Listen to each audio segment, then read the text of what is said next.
Today we will explore how stupid weapons of war have been and the pure intellect behind such abominations. Let's get started. The cat bombs. World War II was the peak in terms of insane technological innovations. Countries would try anything from sharks to exploding rats in order to win the war. One such innovation was the use of a cat bomb.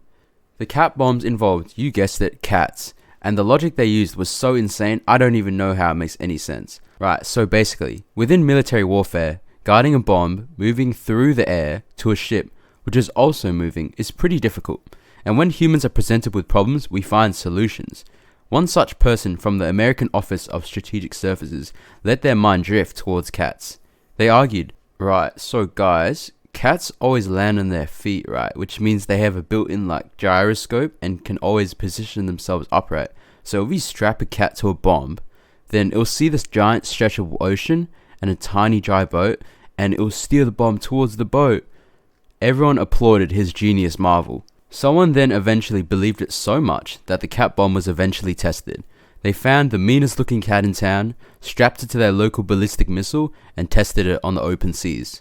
Surprisingly, it was not very effective, with the cats passing out halfway through the drop due to the G-forces, and wasn't even awake to quote-unquote guide the bomb to its destination. Although, how the cats would be able to do that anyway while conscious is still the big question. The project was scrapped shortly as everyone realized that a small feline cannot steer a metallic object weighing multiple tons under the premise of they always land standing up. It's like strapping a pair of Vans to the bomb and saying the bomb will always hit land as Vans also always land standing up. Project Pluto. This next marvel of technology was another brainchild of the United States, but this time it was during the Cold War. Within Project Pluto, there was a particular mad science feeling when looking at this contraption, taking Cold War era high echelon thinking to its utmost extreme. To put in perspective how potent this weapon would have been, it's good to know its other acronym, the SLAM, or otherwise known as the Supersonic Low Altitude Missile. Did I hear that right? Supersonic and low altitude?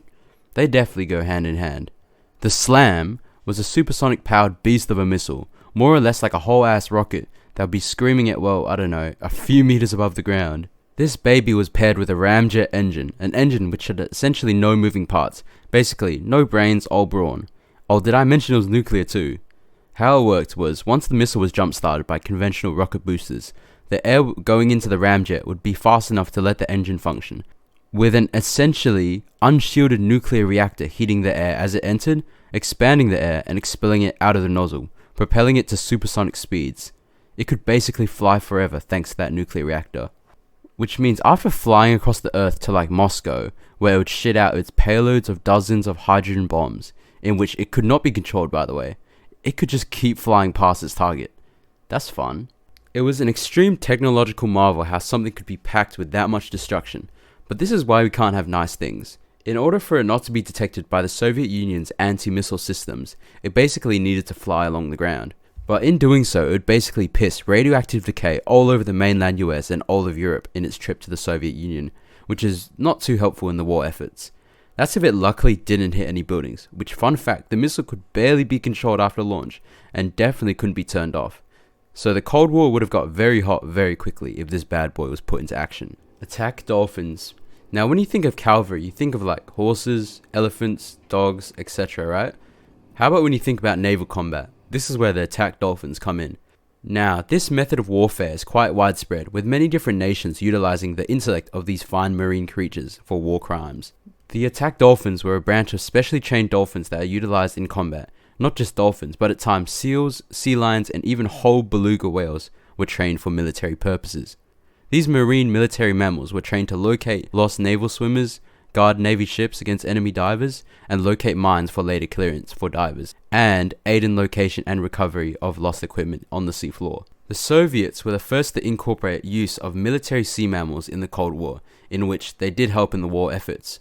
One such story was of a Soviet military beluga whale called, in which had enough of it, and he escaped the training facility in 1991 and 1992, crossing the Black Sea, and was admired and idolized by people of the nearby Turkish towns. In 2022 and 2023, there were reports that Russia had deployed dolphins to protect a local naval base from Ukrainian attacks, indicating the use of this technology to present day. Anyways, that's all for the most absurd weapons of war used in history. Hope you have enjoyed it. Feel free to subscribe because you've already got this far. Please, man. Okay, bye.